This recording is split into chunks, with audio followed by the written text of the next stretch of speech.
Hello viewers, সবাইকে স্বাগতম C প্রোগ্রামিংয়ের উপর এই টিউটোরিয়াল সিরিজে। এটি এই সিরিজের প্রথম ভিডিও এবং এই ভিডিওতে পুরো সিরিজ জুড়ে কী কী টপিক থাকছে তা নিয়ে আলোচনা করব। তো আমাদের প্রথম টপিক হচ্ছে অ্যাবাউট সি প্রোগ্রামিং। এই টপিকে আমরা সি প্রোগ্রামিংটা কী, সি প্রোগ্রামিংয়ের ইতিহাস এবং হালকা কিছু প্রোগ্রামিং নিয়ে আলোচনা করব।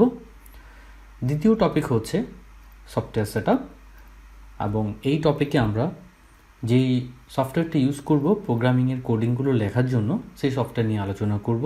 এই ক্ষেত্রে আমরা কোড ব্লকস সফটওয়্যারটি ইউজ করব এবং আমরা প্রথম প্রোগ্রামটি লিখব। তৃতীয় টপিক হচ্ছে ভেরিয়েবল অ্যান্ড ডাটা টাইপস।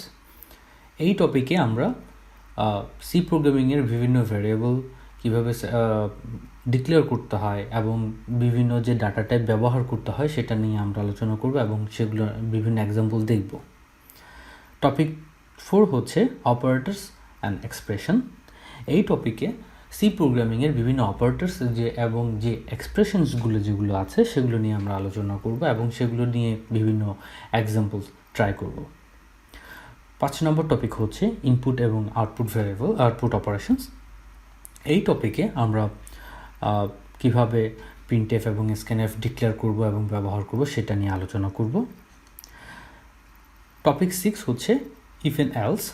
এখানে আমরা if else if, switch statement, conditional operator কীভাবে ডিক্লেয়ার করব এবং কীভাবে ব্যবহার করব তা নিয়ে আলোচনা করব। টপিক 7 হচ্ছে হোয়াইল লুপ এবং ডু হোয়াইল লুপ। এই টপিকে কীভাবে আমরা হোয়াইল লুপ এবং ডু হোয়াইল লুপ ডিক্লেয়ার করব এবং ব্যবহার করব তা নিয়ে আলোচনা করব। টপিক 8 হচ্ছে ফর লুপ। এটি একটু খুব গুরুত্বপূর্ণ একটি টপিক এবং এই টপিকে আমরা কিভাবে ফর লুপ ডিক্লেয়ার করব এবং সেটি ইউজ করব তা নিয়ে আলোচনা করব। টপিক 9 হচ্ছে অ্যারেস। এটা আরেকটি গুরুত্বপূর্ণ টপিক। এই টপিকে আমরা কিভাবে one dimensional and two dimensional array declare করব এবং সেগুলো কীভাবে ব্যবহার করব এক্সাম্পলের মাধ্যমে আমরা দেখব। টপিক 10 হচ্ছে ক্যারেক্টার অ্যারেস অ্যান্ড স্ট্রিংস। এটি আরেকটি ইম্পর্টেন্ট টপিক এবং এই টপিকের মধ্যে আমরা কীভাবে ক্যারেক্টার অ্যারেস এবং স্ট্রিংস ডিক্লেয়ার করতে হয় এবং কীভাবে ব্যবহার করতে হয় তা নিয়ে আলোচনা করব।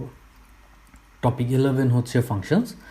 এটা একটি খুব গুরুত্বপূর্ণ টপিক সি প্রোগ্রামিংয়ের মধ্যে এবং এই টপিকের মধ্যে আমরা কীভাবে ইউজার ডিফাইন ফাংশনসগুলো ডিক্লেয়ার করব এবং কীভাবে ব্যবহার করব এক্সাম্পলের মাধ্যমে দেখব।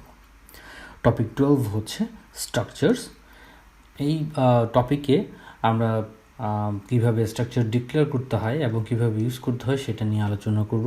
এটি একটি খুব গুরুত্বপূর্ণ টপিক, কারণ যদি সি প্রোগ্রামিংয়ের স্ট্রাকচারস ভালো মতো বুঝে যায় তাহলে C++-এর ক্লাস বুঝতে খুব সুবিধা হয়।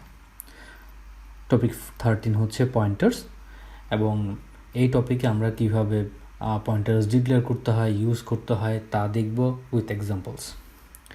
টপিক 14 হচ্ছে ফাইল ম্যানেজমেন্ট। এই টপিকের মধ্যে আমরা কীভাবে সি প্রোগ্রামিং ইউজ করে টেক্সট ফাইলের মধ্যে বিভিন্ন ধরনের টেক্সট স্টোর করতে পারবো, ডিলিট করতে পারবো বা আপডেট করতে পারবো তা নিয়ে আলোচনা করব। তো এই সবগুলো টপিকের মধ্যে টপিক 1 প্রথম টপিক ছাড়া প্রত্যেকটা টপিকের মধ্যেই এক্সাম্পল থাকবে এবং যেটি প্রত্যেকটা টপিক খুব সহজভাবে বুঝতে সাহায্য করবে। আশা করি আপনাদের টিউটোরিয়ালস ভালো লাগবে এবং সবার সঙ্গে থাকবেন। ধন্যবাদ।